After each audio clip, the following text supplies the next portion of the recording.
Hello,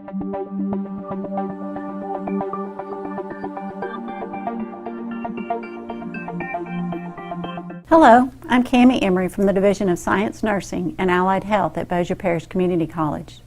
Today in this session of Open Campus, what we're going to be talking about is pH.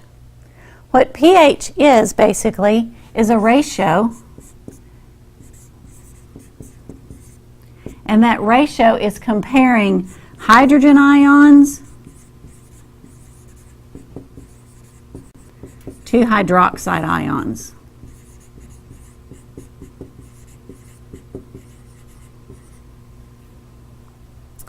So in some textbooks what you'll find, pH actually standing for percents of hydrogens.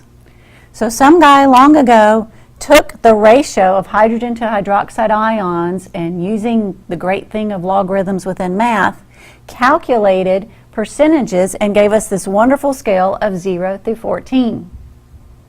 When we look at that pH scale that goes from 0 to 14, if something is 7.0,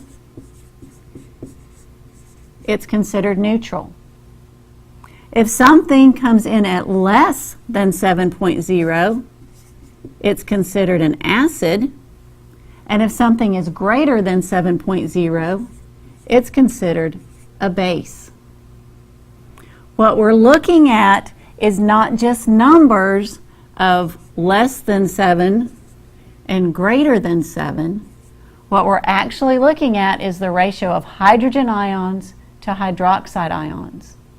Something that is considered an acid is going to have a greater percentage of hydrogen ions.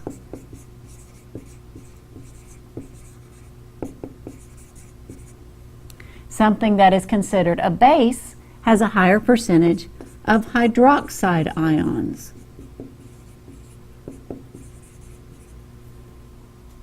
If you look right here in the middle where it's neutral, where it's 7.0 on our pH scale, the number of hydrogen ions equals the number of hydroxide ions.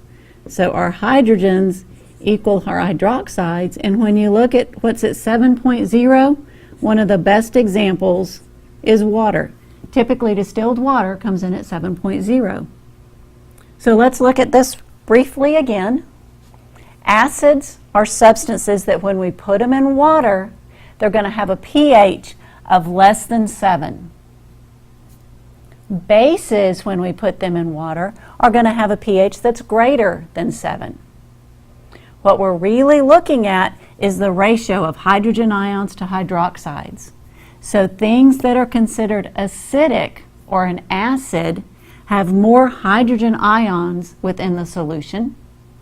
Things that are considered base, sometimes called alkaline, those have more hydroxide ions when they're put in solution.